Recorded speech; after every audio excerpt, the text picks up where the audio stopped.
Olá, estamos começando mais uma edição do programa Conexão aqui pela TV Marília. É sempre muito bom contar com a sua audiência e sua participação. Conexão sempre em nome de Unimed Marília, cuidar bem da sua saúde, esse é o plano. Vitalícia, levíssima água de Marília, exija, peça, diga eu quero Vitalícia, a única água adicionada de sais do estado de São Paulo. Lancheiro Alimentos, onde tem sabor tem Lancheiro Alimentos. Oral Center Odontologia Especializada e conosco também a companhia sempre agradável da Ventilador e Casa. Programa Conexão aqui com o Dr. Luiz Domingos Melges, que é professor da Faculdade de Medicina de Marília, FAMEMA, médico neurologista, está aqui conosco para falar sobre esclerose múltipla. Aliás, foi comemorado o dia da esclerose múltipla no último dia 30 e o tempo acabou passando, mas hoje a gente consegue estar aqui com o Dr. Melges para falar um pouco sobre esse assunto dessa tão importante doença. Doutor, uma honra tê-lo aqui no Conexão. Aliás, obrigado mais uma vez por nos receber aqui.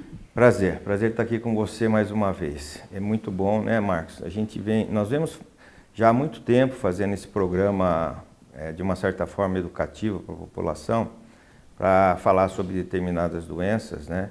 E a esclerose múltipla é uma doença que nós começamos a falar muito tempo atrás, há mais de 10 anos, algumas gravações, né, antigas aí, mas ela tem mudado muito no decorrer dos anos. Como toda doença neurológica, neuroimunológica, as coisas mudam praticamente de 6 meses em 6 meses em relação a melhor conhecimento, em relação a melhor terapêutica, né? A partir do momento, eu sempre digo, quando você passa a conhecer melhor a doença, você passa a poder ajudar melhor o paciente. Sim. Né? E antes a gente não tinha uma formação, e ainda não tem completa, claro, mas a gente não tinha uma formação tão clara a respeito da doença. Mas a doença em si, primeira coisa, quando falo o termo esclerose múltipla, é um termo até chocante. Sim, né? É verdade. Porque eu vejo quando atendo os pacientes jovens, quando vêm com a doença, é um baque quando fala Eu tenho esclerose. esclerose, né? você lembrava de demência, essa coisa, né?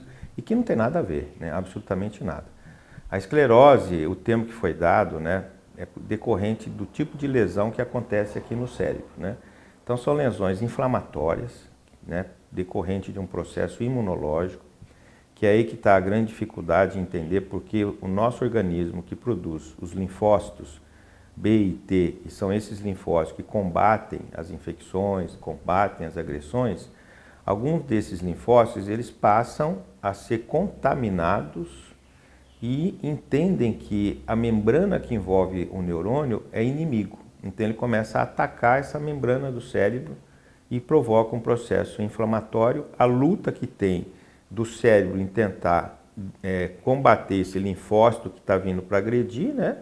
E aí forma um processo inflamatório, aí destrói essa membrana, né? E aí aquele neurônio perde a função. E claro, são milhares disso que acontece. Eu estou falando um neurônio, né? Nós temos bilhões de neurônios no cérebro.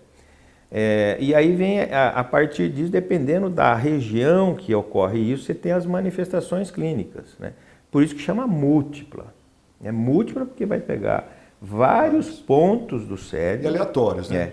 Também pode pegar não só o cérebro, mas pode pegar a medula também espinal. Hoje a gente tem vários casos que pega também a medula espinal, né? Tanto a parte cervical como a parte torácica. E aí o paciente vai ter o sintoma. Então, para dar um exemplo assim, muito simples de uma manifestação, porque você tem muitas, dezenas de manifestações clínicas. Por exemplo, o jovem, porque aliás é uma doença de jovem, não é uma doença de velho. É um ponto importante a ser ressaltado. Geralmente, a maior incidência na população fica entre 18 anos e 40 anos de idade. A maior incidência. A definição para a esclerose múltipla, você pode considerar desde os 10 anos de idade até os 50 anos de idade. Né? Essa faixa etária pode ter a doença, dos 10 anos até os 50 anos. Mas a maior porcentagem, então, fica entre os 18 e 40 anos. Né? Então, a primeira manifestação de um jovem pode ser, por exemplo, ele tem uma inflamação no nervo óptico. O que é a inflamação do nervo óptico? De repente, ele sente uma dor naquele nervo, embaça a visão, começa a embaçar a visão, ele começa a não enxergar daquele nervo. Então, isso é uma inflamação que a gente chama uma neurite do nervo óptico. E por que ocorre isso? Tem várias causas, mas pode ser a primeira manifestação da esclerose múltipla. Os estudos mostram que 40% de pessoas que têm neurite óptica pode desenvolver a esclerose múltipla. 40% que tem a neurite óptica pode desenvolver a esclerose múltipla. Quer dizer, então já é um fator que você tem que observar que é sério. Por isso que eu falo que é uma doença que a parte mais importante são os profissionais da saúde conhecerem, porque o paciente não vem no neurologista a primeira vez. Ele não vai ter uma inflamação no olho e falar, eu estou com... Quando o paciente tem a doença, que já está com sintomas, aí que ele nos procura, que não seria o momento ideal para começar o tratamento. O momento ideal para você começar o tratamento é já lá atrás, nos primeiros sintomas.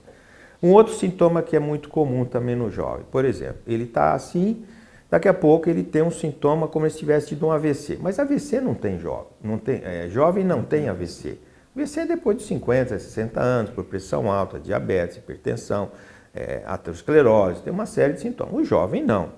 Aí ele começa a ter um sintoma, ou sente um braço adormecer, ou uma perna adormecer, e isso perdura alguns dias, e depois regride, espontaneamente, às vezes sem tratamento. Isso também já seria um sintoma para pensar na doença. Já tem que pensar, porque poderia ter uma inflamação numa área do cérebro aqui, que é responsável pela área motora, que pega o braço e a perna, inflamou ali, tem os sintomas, não chega a ser um sintoma tão grave como se fosse de um AVC, e depois da luta que tem entre a briga para combater o ataque, vai melhorando e regenera. Então, por isso que a esclerose múltipla é chamada surto-remissão. Você tem um surto que dura um tempo e pode ter remissão daquele quadro. A pessoa teve a neurite óptica, dura alguns dias, depois regride. Mesma coisa, ele tem um sintoma motor, uma alteração motora no braço e na perna, passa uma semana, regride. Então, isso são sintomas, né? Quando pega na medula, por exemplo, ele tem uma lesão que pegou a região cervical ou torácica. Ele vai sentir um quadro de uma paralisia nas pernas. E olha que coisa interessante. O ano passado, na época que teve aí dos surtos, da dengue, né, que saiu do Zika também, né, e saiu aquela história da síndrome de Guillain-Barré. A síndrome de Guillain-Barré, aliás, confunde com esclerose múltipla, que também é uma doença autoimune, né? O vírus ele provoca a formação de um anticorpo que vai atacar a bainha, mas só dos nervos da perna, não ataca o cérebro. O síndrome de Guillain-Barré, ela não ataca o cérebro nem a medula, só ataca os nervos. E esse paciente, com 30 e poucos anos, ele procurou um médico na cidade e falou, olha, estou sentindo uma fraqueza nas pernas, está começando minhas pernas ficarem meio esquecidas, meio paralisadas. Será que eu não estou com síndrome de Guillain-Barré? Não, porque ele tinha visto na televisão. Você vê como é importante a informação, né? Como isso tem que ser divulgado através da mídia mesmo. Ah, que nada, cara, você não tem síndrome de Guillain-Barré, não, o que é isso? Aí ele, não satisfeito, ele viu que ele me procurou. Quando ele me procurou, né, alguém indicou, ele veio, eu examinei e falei, olha, Guillain-Barré não é, mas deve ser outra coisa. Você deve ter uma outra coisa que você tem mesmo, um problema você tem. E na hora eu já pensei em esclerose múltipla nele. Fez, aliás, o único exame que faz o diagnóstico da doença é a ressonância magnética. O único exame. Não tem outro. Não tem outro. Aí pedi uma ressonância magnética dele da região do crânio e da medula e deram as lesões ali, apareceram as lesões. E ele tem 30 e poucos anos. Então isso ficou muito claro. E aí confirmou? Confirmou, você vê. Esclerose múltipla. Da esclerose múltipla. E ele, achei muito legal, falei, puxa, você é um cara inteligentíssimo, porque você vê, o médico não acreditou em você e você fez o diagnóstico. Você sabia que tinha um problema errado.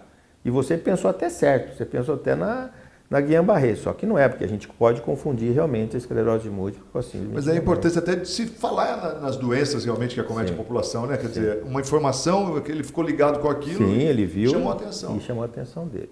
Então eu acho que é uma doença que realmente tem que ser muito divulgada. Tem que ser muito divulgada aos pacientes, tem que ser muito divulgada aos profissionais da saúde, porque eles são os mais importantes. Por exemplo, o paciente que tem um problema desse na perna, qual que é o médico que ele vai procurar? No primeiro momento, eu acho que ele vai no ortopedista. Perfeito, né? Perfeito, perfeito, matou a charada. O primeiro médico que ele vai procurar é o ortopedista, que não tem nada a ver com isso. Eu sempre digo, A pessoa tem que entender. Eu não sei o que passa na formação nossa, né? Isso não é culpa, estou falando que é culpa da população. Isso já vem uma coisa errada há muito tempo. Que problema ortopédico não paralisa. Entendeu? Não paralisa. O problema para paralisar é neurológico. Cérebro, né? É de cérebro da medula. Assim, não paralisa. Isso é um defeito que tem, mas isso já está na cabeça. O paciente, quando tem um AVC, ele procura quem? Cardiologista. É o primeiro médico que ele procura. Quer dizer, ele está tendo uma paralisia, ele vai procurar o cardiologista. Então, é umas coisas realmente que vêm já há muito tempo por falta de educação, por falta de um trabalho de mostrar a população. Né? Ela não é culpada disso. Né? Ela tem a formação que vem lá errada, mas nós temos que mudar isso, né? Através desses programas educativos que tem que ser colocado à população para eles entenderem melhor como é que funciona o corpo dele. Doutor, é interessante porque quando você encontra um jovem, você falou a idade entre 18, né, isso, a 40 anos. 40 anos é a maior acidência.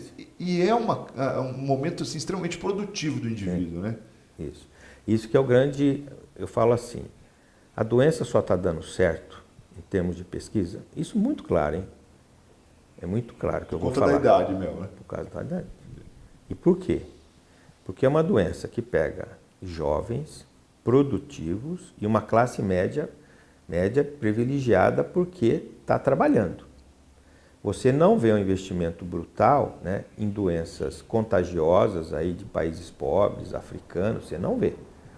Então a esclerose múltipla, claro, ela começou na região maior da Europa, que a maior incidência são países tipo Dinamarca, Suécia, Suíça, Alemanha. Então você imagine, né? O nível da população altíssimo. Indivíduos com uma capacidade de produção altíssima, né? Nível alto de capacidade de trabalho. Então, a partir disso, os investimentos começaram a ser muito altos. Hoje, estatisticamente, eles mostraram no Congresso americano quanto se investe em pesquisa para esclerose múltipla e quanto se investe em pesquisa para câncer.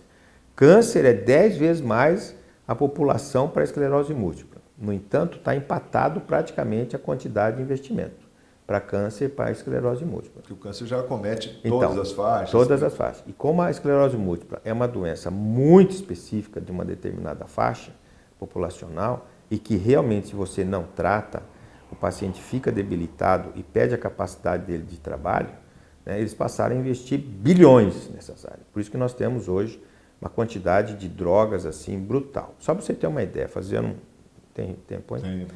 Fazendo uma revisão em relação a quando começou o tratamento. O tratamento começou em 1995, é recente.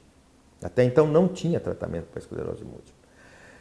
O pessoal, olha que coisa, como o mundo, né, a medicina é uma coisa muito bonita, né, quando você começa a ver a história. Uma empresa, a Shell Laboratório, ela começou a produzir uma medicação para câncer, para combater o câncer. Lá na década de 90? Na década de 90. Final da década de 80, começou esse pessoal a produzir essa medicação. Foi orientado, vamos procurar um medicamento para tentar combater tal células do câncer. Chama-se interferon, certo? A partir do desenvolvimento desse interferon, eles começaram a ver que não funcionava muito bem no câncer, não. No câncer não tinha muito boa resposta. De repente, o cara que mexia com isso, o cientista, ele começou a olhar e falou, poxa, esse interferon, ele bloqueia as células linfocitárias inflamatórias, células que produzem inflamação, né? São os linfócitos T. Por que nós não podemos usar isso aqui? Então, algumas doenças inflamatórias que são produzidas por essas células. E lembrou da esclerose múltipla. Naquela época, eles estavam começando a entender como é que funcionava a esclerose múltipla. E ela como funcionava com a produção desses linfócitos T, que a gente tem, quando passa pelo timo, ele se diferencia em mais outras formas de linfócitos, e ele é contaminado por um antígeno, que é a partir desse antígeno que começa a atacar o nosso sistema nervoso central, os neurônios centrais. Aí o cara falou, vamos começar a usar, e deu certo. Deixa eu cortar aqui, nesse ponto a gente volta já depois do intervalo, doutor, para falar mais aí sobre essa medicação que era para o câncer, mas acabou tendo uma resposta positiva também, ou melhor, teve uma resposta positiva dentro da esclerose múltipla. Rapidinho a gente volta depois do intervalo com o programa Conexão. Não sai daí não, até já.